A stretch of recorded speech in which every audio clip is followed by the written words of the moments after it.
देखिए, हिंदुस्तान की डेमोक्रेसी की हालत देखिए।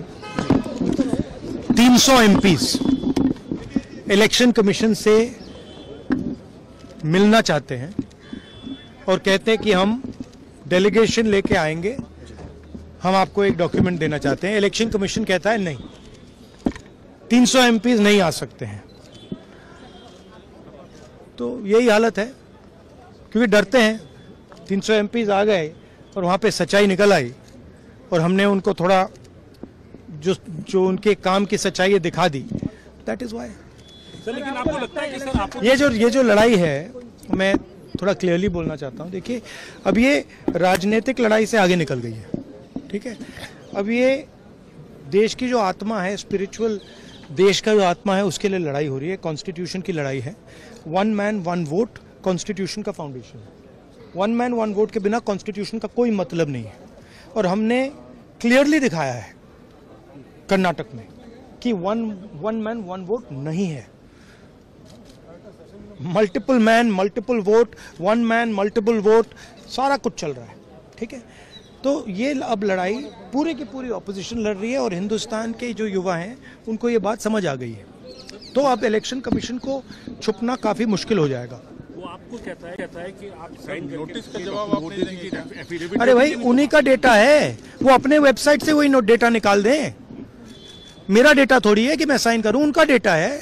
आप उठाइए अपना डेटा, हमने आपको ही दिया है, आप उसको अपने वेबसाइट में लगा दीजिए, पता लग जाएगा आपको। मतलब डिस्ट्रैक्ट करने का काम है, ठीक है। और एक और बात, आप ये मत सोचिए कि सिर्फ बेंगलोर में हुआ है। ये देश में अलग अलग कंस्टिट्यूएंसीज में हुआ है और इलेक्शन कमीशन जानता है। इलेक्शन कमीशन जानता है कि वो उसका जो डेटा है वो फटेगा। जो उसको अभी वो कंट्रोल करने की कोशिश कर रहा है, छुपाने की कोशिश कर रहा है, उसको हम निकाल देंगे, ठीक है। और वो फटेगा, वो जानता है। Thank you. शांतिपूर्वक ढंग से सांसद के सारी एमपीस, ऑपोजिशन पार्टी के सारे सांसद निर्वाचन सदन तक मार्च करने वाले थे। हमने परमिशन मांगी थी, परमिशन मिल गई थी। और हमने इलेक्शन कमीशन से भी ये भी मांग की थी कि सारे सांसद सामूहिक तरीके से एक दस्तावेज उनको पेश करेंगे। आज सुबह आप देखिए, हमने 11:30 बजे से वहाँ शुरुआत की। यहाँ पीटीआई बिल्डिंग को पार करने नहीं दिया गया, हमें निर्वाचन सदन पहुँचने से रोका गया। और निर्वाचन सदन से संदेश आता है कि 30 सांसद मिल सकते हैं।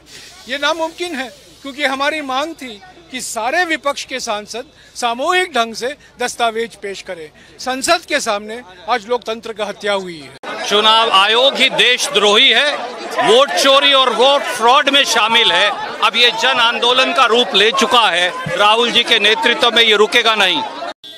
ये गैर कानूनी काम जो करते रहते हैं ये सरकार, ये मजबूर है, क्योंकि ये इसके पास इतना राज है और ये जमहूरियत के खिलाफ काम करते रहते हैं। लोकतंत्र का माने समझ में नहीं आती है।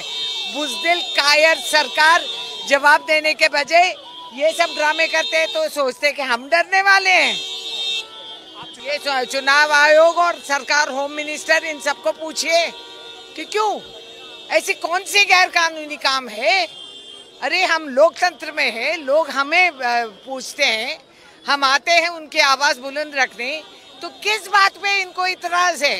क्योंकि ये झूठी फरेब इनकी निकल जाएगी। देखिए, ये जो प्रश्न राहुल गांधी जी ने उठाए हैं, जो साख पे जो सवालिया निशान चुनाव आयोग पे ही नहीं, देश के लोकतंत्र पे भी आज सवालिया निशान है। चुनाव आयोग जिसकी भूमिका निष्पक्ष होनी चाहिए, वो भाजपा की सहायक भूमिका में नजर आ रहा है।